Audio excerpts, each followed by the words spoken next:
भोर का समय था। एक बूढ़ा सन्यासी तेज कदमों से नदी की ओर चल रहा था, जैसे उसके भीतर कोई आग जल रही हो। लोग उसे रोकते, पूछते, कहाँ जा रहे हैं, इतनी जल्दी क्यों? पर वह किसी की नहीं सुनता।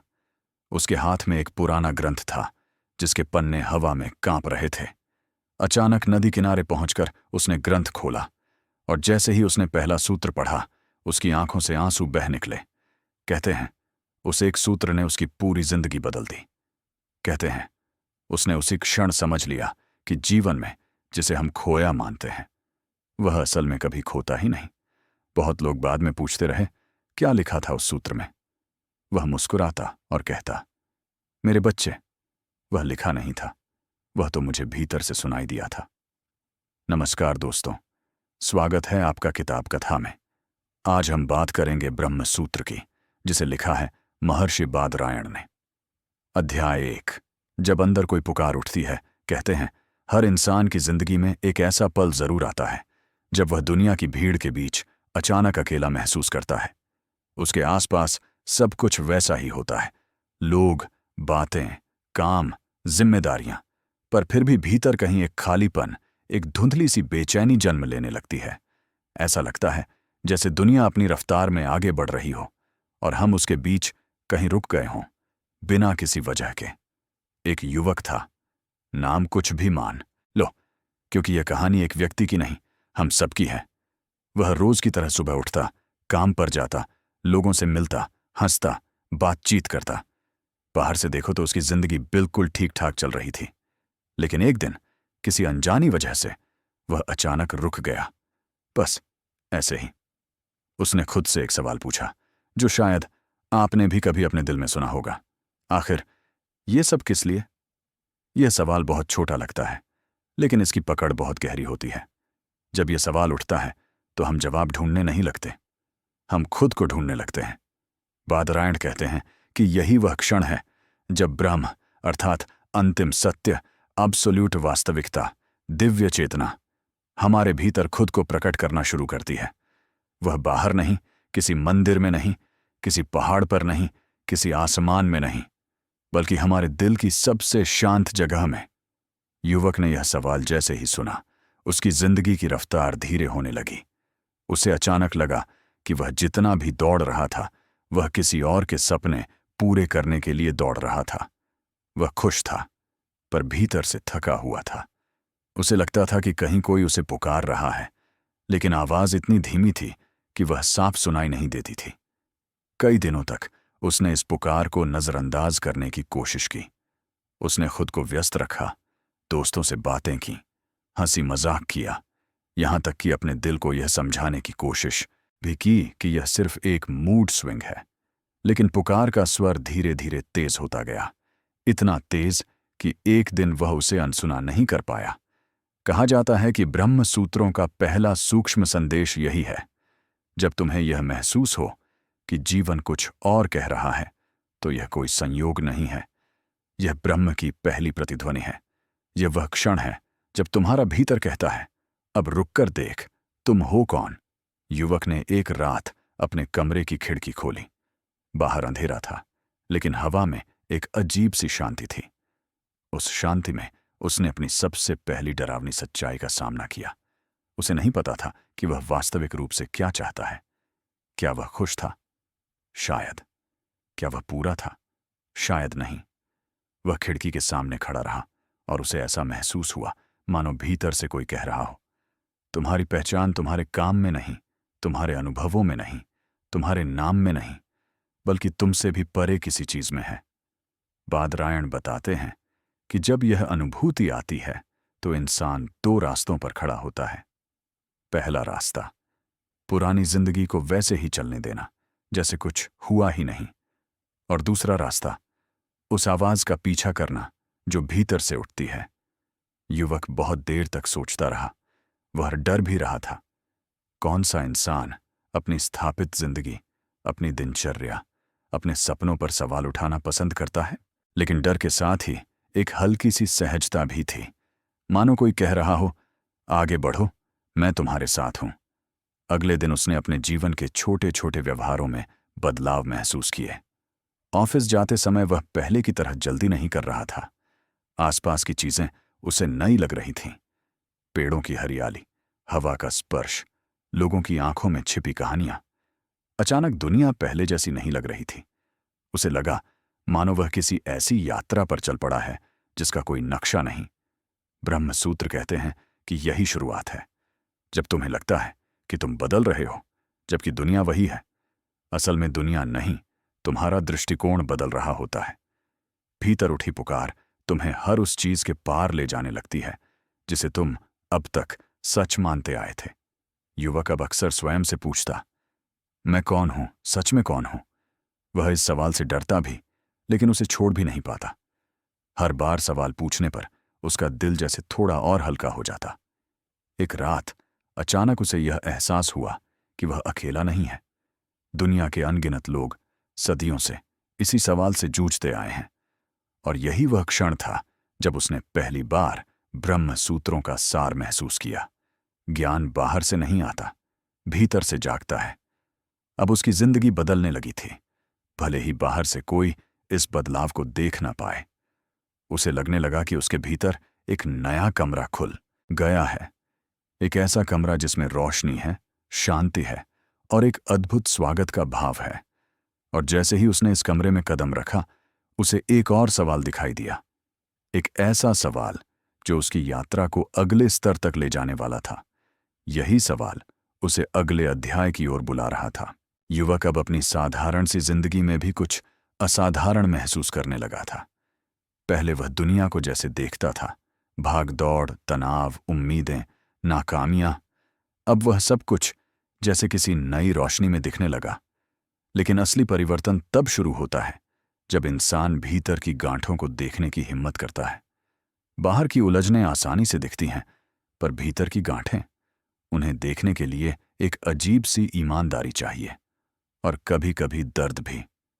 एक शाम वह घर लौटा। दिन भर का काम, थकान, फाइलें, मीटिंग्स, सब एक उदासी की तरह उस पर चढ़ी हुई थी। लेकिन आज उसने सीधा बिस्तर पर गिरने के बजाय खुद से एक सवाल पूछा, ये जो बेचैनी है, ये कहां से आती है? इस सवाल ने जैसे उसके अंदर किसी पुराने ताले को खोल दिया। अचानक उसे अपने बचपन की बातें याद आने लगीं। वे पल जब उसकी छोटी सी कोशिशों को अनदेखा कर दिया गया था, जब उसने किसी की तारीफ पाने की चाहत में खुद को बदलने की कोशिश की थी, जब वह डर गया था कि कहीं वह काफी अच्छा न साबित हो पाए। ये सब यादें कहीं गहरी दबी हुई थीं, लेकिन आज वे सतह पर आ रही थीं। बादरायण कहते हैं, ब्रह्म को जानने की यात्रा शुरुआत में भगवान को खोजने से नहीं, खुद को पहचानने से शुरू होती है। और खुद को पहचानने का पहला कदम है अपनी गांठों को देखना। गांठें यानी वे विश्वास, वे डर, वे चोटें जो हम बचपन से लिए फिरते हैं, जो हमें हर पल नियंत्रित करती हैं, पर हम उन्हें देखना ही नहीं चाहते। युवक थोड़ी देर तक चुप बैठा रहा। उसे महसूस हुआ कि वह जितना बाहर की दुनिया से थका हुआ था, उससे कहीं ज्यादा वह खुद से थका हुआ था। उसने कई रिश्तों में अपनी जगह खोई थी, कई बार खुद को कम आंका था, और कई बार वो रास्ते चुने थे जो उसके दिल ने नहीं, उसके डर ने चुने थे। यह स्वीकारना कठिन था, हम सबके लिए कठिन होता है।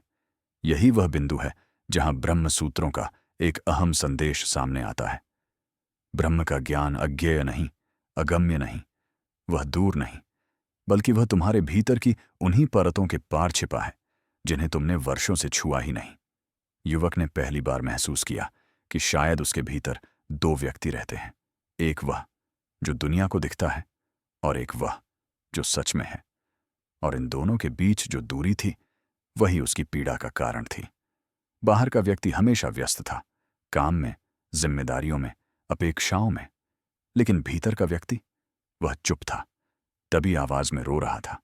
और यह आवाज वही पुकार बनकर लौट रही थी जिसे युवक पिछले कई दिनों से महसूस कर रहा था। एक रात वह देर तक जागता रहा। उसके भीतर एक अजीब सा द्वंद्व चल रहा था। एक तरफ उसका पुराना जीवन था, सेफ, परिचित, आरामदायक। दूसरी तरफ यह नई यात्रा थी, अनजानी, अनिश्चित, लेकिन सच के बेहद करीब। उसे समझ नहीं आ रहा था कि यह बदलाव कहीं उसे कमजोर तो नहीं बना रहा। क्या अपने कमजोर हिस्सों को देखना कमजोरी है, या यह सबसे बड़ी ताकत है? ये सवाल उसके भीतर घूमने लगे। बादरायण कहते हैं, जब मन अपनी परतें खोलने लगता है तब आत्मा अपनी उपस्थिति का एहसास देती है। युवक ने महसूस किया कि यह परिवर्तन उसे तोड़ नहीं रहा, उसे खोल रहा था। और जब कुछ खुलता है तभी नया प्रकाश भीतर उतर सकता है। एक दिन काम के दौरान एक साधारण सी घटना ने उसे गहराई से झकझोर दिया। किसी मीटिंग में एक सहकर्मी ने उसकी राय को अनदेखा कर दिया। पहले तो उसका मन गुस्से से भर गया, पर तुरंत उसके भीतर एक विचार उभरा। ये गुस्सा अभी की बात नहीं, ये किसी पुराने घाव से उठ रहा है। मैं उस घाव को कब तक ढोऊंगा? इस एक सोच ने उसके भीतर की कई गांठों को ढीला कर दिया। उसे लगा मानो वर्षों पुरानी कोई जंजीर धीरे धीरे खुल रही हो। बाहर कुछ नहीं बदला था, वही ऑफिस, वही लोग, पर भीतर एक क्रांति शुरू हो चुकी थी। युवक ने जाना कि हर इंसान अपने भीतर घाव लेकर चलता है और उन घावों को पहचानना ही मुक्ति का पहला चरण है। ब्रह्म सूत्रों का यही संदेश है। सत्य तक पहुंचने के लिए पहले अपने भ्रमों को देखना पड़ता है। इंसान तब तक सच्चाई को नहीं छू सकता जब तक वह खुद से नहीं कहता, हाँ, मैं टूटा था, लेकिन मैं अब ठीक हो सकता हूं। युवक के भीतर यह स्वीकार्यता धीरे धीरे मजबूत होने लगी। उसने महसूस किया कि उसकी सबसे बड़ी परेशानी दुनिया नहीं थी, बल्कि उसकी अपनी धारणाएं थीं। वह दूसरों की नज़र में अच्छा दिखना चाहता था, इसलिए खुद से दूर होता गया। वह जीवन को नियंत्रित करना चाहता था, इसलिए जीवन उससे दूर होता गया। अब उसे समझ आ रहा था कि ब्रह्म, सत्य, आत्मज्ञान ये बातें कोई ऊंचे पहाड़ या गूढ़ ध्यान का विषय नहीं है। ये तो जीवन के सबसे सामान्य, सबसे व्यक्तिगत क्षणों में छिपे होते हैं। एक भाव में, एक विचार में, एक डर में, एक स्वीकार में। उसकी यात्रा अब नई दिशा पकड़ चुकी थी। वह अब जान गया था कि अगर भीतर की गांठें खुलने लगें तो इंसान सिर्फ हल्का ही नहीं होता, वह मुक्त होने लगता है। लेकिन यह तो सिर्फ शुरुआत थी, क्योंकि जैसे जैसे गांठें खुलती हैं वैसे वैसे भीतर से एक और बड़ी सच्चाई उठने लगती है। क्या मैं वही हूं जो मैं सोचता हूं, या मैं उससे कहीं ज्यादा हूं? यह सवाल अब उसके दरवाजे पर दस्तक दे रहा था, और अगले अध्याय में वह इस दस्तक का जवाब ढूंढने वाला था। युवक अब पहले से हल्का महसूस कर रहा था। भीतर की कुछ गांठें खुल चुकी थीं, कुछ डर कम हो चुके थे, और अब मन पहले की तरह भागता नहीं था। लेकिन जैसे जैसे वह भीतर उतर रहा था, एक नई बेचैनी जन्म लेने लगी। एक शांत, गहरी, बहुत महीन बेचैनी। वह जानता था कि कुछ बड़ा सामने आने वाला है, क्योंकि जब इंसान अपने घावों को पहचान लेता है तब अगला सवाल खुद उठता है, मैं इन घावों से परे कौन हूं? एक दिन वह घर लौट रहा था। सड़क पर भीड़ थी, गाड़ियां थीं, लोगों की आवाजें थीं, लेकिन उसके भीतर जैसे ध्वनि धीरे धीरे गायब हो रही थी। उसे लगा वह अकेला चल रहा है और उसके आसपास की दुनिया किसी पर्दे के पीछे से दिख रही है। उसे अचानक महसूस हुआ, क्या सच में यही दुनिया असली है, या इसके पार भी कुछ है जिसे मेरी आंखें तो नहीं लेकिन मेरा दिल देख रहा है? बादरायण ब्रह्म सूत्रों के सबसे गहरे विचार को यहां सामने लाते हैं। वे कहते हैं, मन जो कुछ देखता है, जो समझता है, जो मानता है, वह उसका अपना बनाया हुआ आवरण है। सत्य उसके पीछे है। जैसे बादलों के पीछे सूरज छिपा नहीं होता, बस हमारी दृष्टि रुक जाती है, उसी तरह हमारी पहचान, मैं यह हूं, मैं वह हूं, मेरा नाम, मेरी भूमिका, मेरी उपलब्धियां, मेरी विफलताएं, ये सब बादलों की तरह हैं। ब्रह्म, आत्मा, असली मैं, यह उन बादलों के पार है। युवक एक पार्क की बेंच पर बैठ गया। उसने खुद से पूछा, क्या मैं अपनी सोच हूं? क्या मैं अपने डर हूं? क्या मैं अपने अनुभव हूं? या मैं वे सब चीजें हूं जिनका मैं खुद भी ठीक से नाम नहीं जानता? इस सवाल ने उसके भीतर कुछ हिला दिया। उसे याद आया कि बचपन में वह कितना मुक्त था, बिना नाम, बिना भूमिका, बिना किसी परिभाषा के। वह सिर्फ होने की अवस्था में था। और आज वह अपने ही बनाए हुए सैकड़ों लेबल्स में फंसा हुआ था, जैसे सक्सेसफुल, अनसक्सेसफुल, स्मार्ट, डल, केपेबल, इनकेपेबल। ये शब्द उसके साथ चिपक गए थे जैसे कोई अदृश्य बोझ। ब्रह्म सूत्र कहते हैं, इन सब लेबल्स के नीचे एक ऐसी चेतना है जो न जन्म लेती है, न मरती है न बदलती है। वही ब्रह्म है, वही आत्मा है, वही मैं हूं। युवक ने आंखें बंद की। एक अजीब शांति थी। उसे लगा जैसे उसके विचार धीरे धीरे किसी दूर पहाड़ी की ओर खिसक रहे हैं और भीतर से एक अदृश्य आवाज उठ रही है। तुम वह नहीं हो जो तुम समझते आए हो, तुम उससे कहीं ज्यादा हो। तुम वही हो जो तुम्हारे विचारों को देख रहा है, वह जो तुम्हारे अनुभवों का साक्षी है। यह विचार सुनने में सरल था, लेकिन महसूस करने में विशाल, मानो किसी ने उसके भीतर एक गहरी दीवार गिरा दी हो। अब उसे समझ आ रहा था कि वह लगातार अपने मन के साथ खुद को जोड़कर देखता रहा। यदि मन खुश तो मैं खुश, यदि मन दुखी तो मैं दुखी, यदि मन असफल तो मैं असफल। लेकिन आज उसे एहसास हुआ कि मन तो बदलता रहता है, तो फिर मैं कैसे मन हो सकता हूं? यह विचार इतना शक्तिशाली था कि उसने उसकी सालों पुरानी धारणाओं को जड़ से हिला दिया। यहां से उसकी नई खोज शुरू हुई, साक्षी भाव की खोज। मतलब वह अनुभव जिसमें इंसान खुद को देखने वाला बन जाता है, न कि अनुभवों में खो जाने वाला। रात को वह अपने कमरे में बैठा था। बत्तियां बुझी थीं, कमरा शांत था, और उस शांति में उसे अचानक महसूस हुआ कि उसके भीतर एक दूसरी शांति भी है। एक ऐसी शांति जो कभी नहीं घटती, कभी नहीं टूटती। उसे महसूस हुआ कि यह शांति उसकी असली पहचान है। उसी क्षण उसे ब्रह्म सूत्र का एक गूढ़ लेकिन बहुत सुंदर सार याद आया। ब्रह्म ही सत्य है, जगत मिथ्या है। इसका अर्थ यह नहीं कि दुनिया झूठी है, बल्कि यह कि दुनिया का उतार चढ़ाव, उसकी परिस्थितियां, उसके सुख दुख, ये स्थायी नहीं, और जो स्थायी नहीं वह अंतिम सत्य नहीं। सत्य वह है जो हमेशा रहता है, और वह है चेतना, साक्षी, आत्मा, ब्रह्म। युवक की सांसें धीमी हो गईं। उसे लगा जैसे वह अपने भीतर किसी विशाल आकाश से जुड़ रहा है। इस आकाश में कोई डर नहीं, कोई दुख नहीं, कोई बोझ नहीं, सिर्फ एक अनंत स्वीकृति, एक अनंत अस्तित्व। अब उसके भीतर एक नई पहचान जन्म ले रही थी। मैं बदलने वाली चीज नहीं, मैं वह हूं जो हर बदलाव को देख रहा है। और जैसे ही यह पहचान भीतर पनपने लगी, उसके सवाल बदलने लगे। पहले वह पूछता था, मेरे साथ ऐसा क्यों होता है? अब वह पूछता था, कौन है जिसके साथ यह हो रहा है? पहले वह परिस्थितियों से लड़ता था, अब वह उन्हें देखता था। पहले वह जीवन को पकड़ कर रखना चाहता था, अब वह जीवन को बहने दे रहा था। यह बदलाव अद्भुत था, लेकिन इसके साथ ही एक और, इससे भी गहरी चुनौती सामने आने वाली थी। क्योंकि पहचान के पर्दे के गिरने के बाद सामने प्रकट होता है आसक्ति का सच। और युवक अब उस मोड़ पर पहुंच चुका था जहां उसे अपने भीतर की सबसे गहरी आसक्तियों का सामना करना था। वे आसक्तियां जो उसे बार बार पुराने जीवन में खींच ले जाती थीं। अगला अध्याय उसकी सबसे कठिन परीक्षा का आरंभ है, जहां उसे यह देखना होगा कि साक्षी महसूस करना आसान है, लेकिन साक्षी बने रहना सबसे बड़ी साधना है। युवक अब अपने भीतर एक नई पहचान को महसूस करने लगा था। एक ऐसी पहचान जो उसके नाम, काम, रिश्तों, उम्मीदों, असफलताओं, सफलताओं, इन सब से अलग थी। वह समझ चुका था कि वह अपने विचारों का मालिक नहीं, बल्कि उनके पीछे मौजूद साक्षी है। लेकिन असली परीक्षा अब शुरू होने वाली थी, क्योंकि साक्षी होना एक बात है, उसे जीवन में निभाना दूसरी। एक सुबह वह जागा और उसके भीतर एक अनजाना सा डर उठने लगा, जैसे कोई पुरानी छाया कह रही हो, इतनी आसानी से तुम बदल नहीं सकते। दुनिया तुम्हें वापस वहीं खींच ले जाएगी जहां तुम हमेशा से थे। और सच कहें तो हम सब यह अनुभव करते हैं। जब भी भीतर कोई रोशनी जलती है, उसके आसपास पड़ी पुरानी धूल सबसे पहले हिलती है। युवक ऑफिस गया। दिन हमेशा की तरह व्यस्त था। लोग उसके पास आते, काम बताते, गलती निकालते, कभी तारीफ, कभी ताना।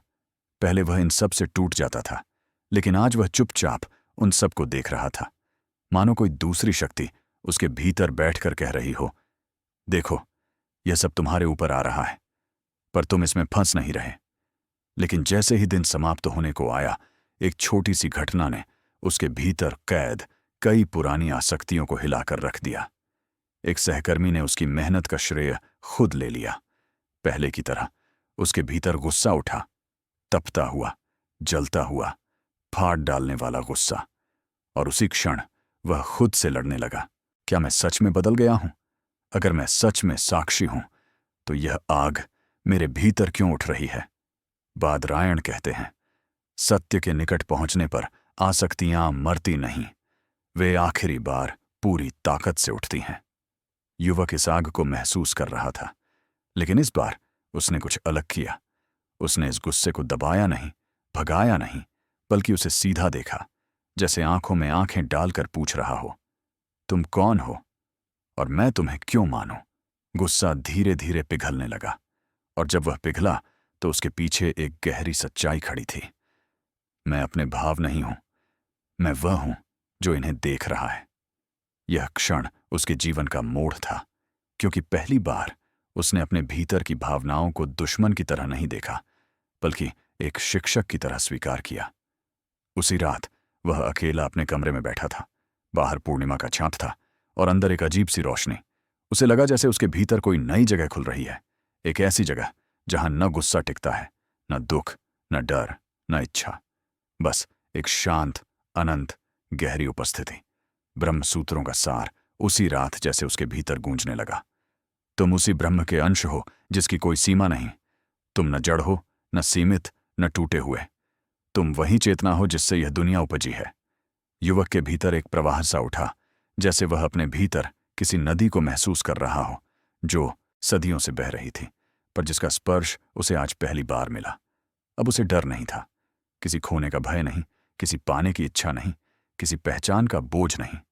वह बस था, उपस्थित, जागृत, स्वयं के सत्य से जुड़ा हुआ। सुबह हुई, दुनिया वही थी, लोग, काम, समस्याएं, घटनाएं, सब वैसा ही, पर एक चीज बदल चुकी थी, वह स्वयं। अब वह जीवन से भागता नहीं था, न ही उसे सुधारने की कोशिश करता था। अब वह जीवन को देखता था, गहराई से, साक्षी बनकर, और इस साक्षी भाव में उसे ब्रह्म का पहला, बेहद सरल अनुभव मिला। मैं पूरा हूं, और हमेशा से था। उसकी यात्रा ब्रह्म सूत्रों के शब्दों से शुरू हुई थी, लेकिन अब वह शब्द नहीं, अनुभव बन चुकी थी। और यही ब्रह्म सूत्रों का सच्चा उद्देश्य है, ज्ञान में नहीं, अनुभव में उतर जाना। अंत में युवक ने जाना, ब्रह्म को खोजना किसी पहाड़ के शिखर पर जाना नहीं, ब्रह्म को खोजना अपने भीतर लौट आना है, जहां सब कुछ शांत है, सब कुछ पूर्ण है, सब कुछ स्वयं है। और जैसे ही उसने इस सच्चाई को भीतर स्वीकारा, उसे महसूस हुआ कि उसकी कहानी समाप्त नहीं हुई, वह अभी शुरू ही हुई है। और दोस्तों, यही वह क्षण है जब एक साधारण इंसान अपने भीतर की दिव्यता को पहचान लेता है। अगर आपको ये कहानी पसंद आई हो तो चैनल किताब कथा को जरूर सब्सक्राइब करें, ताकि अगली किताब की कहानी सबसे पहले आप तक पहुंचे।